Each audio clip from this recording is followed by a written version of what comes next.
আজ আমার পুটুস প্লুটোর জন্মদিন।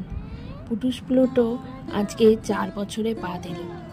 ভাবলে অবাক লাগে, সেই ছোট্ট বাচ্চাটা যাদের আমি নিজের হাতে করে নাড়ি কেটেছি, জন্ম হওয়ার পর নিজের হাতে করে পরিষ্কার করেছি, সেই ছোট্ট ছোট্ট আমার ছানাগুলো আজকে 4 বছর হয়ে গেল।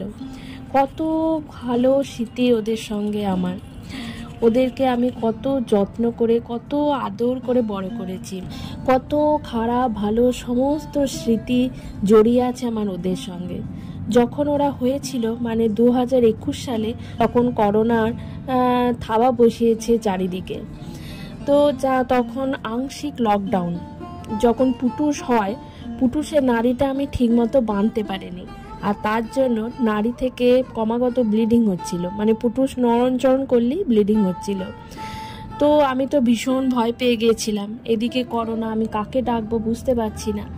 তো তখন আমার এক ডাকে বারাসাত থেকে আমার ভাই ছুটে এসেছিল, এবং ছুটে আসার পর নিজের হাতে নাড়িটা বেঁধে দিল আর বলল, দিদি আর কোনো ভয় নেই।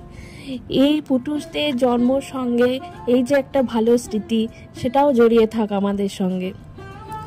আর দিদি মানে যার কথা বললেই নয়, সে হচ্ছে পুকুর বরের মা, মানে পুকুর শাশুড়ি আর কি। পুকুর বরের দাম জিঞ্জার, তো সিঞ্জারের মা। মানে তার সাহসে আমি ডেলিভারি করানোর সাহসটা নিতে পেরেছিলাম। সে আমাকে ফোনে সব কিছু বলে দিয়েছিল, এবং রাত্রে 1টা-1:30টার সময় তো ফোন করে জিজ্ঞেস করছে, কি পুকু ঠিক আছে তো, পুকু ভালো আছে তো, সব কিছু। মানে এদের এই সাহায্যগুলো আমি জীবনে কোনো দিনও ভুলবো না। আর তারপরে সাহায্য হচ্ছে, পুটুস প্লুটো জন্মের পরই আমার করোনা হয়েছিল। আমার দ্বিতীয়বারের জন্য করোনা হয়েছিল। আমি তো গৃহবন্দী হয়ে গিয়েছিলাম, এবং তারপর ওদের একজনের চোখে দেখা দিয়েছিল হচ্ছে ছোট্ট একটা ইনফেকশন। তো তখন তো আমার ডাক্তারের কাছে যাওয়া উপায় নেই, কারণ আমি গৃহবন্দী, আমার নিজেরই করোনা হয়েছে। তো সেই কারণে তখন আমি কি করব বুঝতে পারছি না। পুটুস প্লুটো না, পুকুকে আমি যে ডাক্তারকে দেখাই, সেই ডাক্তারকে ফোন করলাম। তিনি তো আমার হোয়াটসঅ্যাপে অনেক কটা ওষুধের নাম লিখে দিল, কিন্তু প্রবলেম হচ্ছে আমি ওষুধগুলো আনবো কি করে। তারপরে আমার এক পাশের কোয়ার্টারে এক দিদিকে ফোন করলাম। উনি আমাকে ওষুধগুলো সমস্ত কিছু কিনে দুয়ারে রেখে দিয়ে গেলেন। আমি শুধু দুয়ারটি খুলে ওষুধটি কটা নিয়ে ওদের দিলাম, আর ওরা সুস্থ হয়ে গেল। মানে এদের এই বড় হওয়া জার্নির পেছনে যে এই যে মানুষগুলোর ছোট ছোট সাহায্য, মানে আমি জীবনে কোনোদিন ভুলবো না। তাদের কাছে সাহায্যগুলো ছোট হলে আমার কাছে কিন্তু বিশাল বিশাল বড়। তো যাই হোক, এই করে তো আমরা 4টে বছর পার করে দিলাম। সব থেকে আনন্দের মুহূর্ত আমি ওদের সঙ্গে কাটিয়েছি হচ্ছে আমার প্রেগনেন্সি টাইমে, মানে রুহি যখন পেটে ছিল। তো সেই সময় মানুষের অনেক অনেক বিষণ্ণতা, কেউ কেউ একাকিত্বে এসবে ভোগে, কিন্তু ওদের সুবাদে আমি কোনো দিন ওই বিষণ্ণতা একাকিত্বের ছোঁয়া পর্যন্ত পাইনি।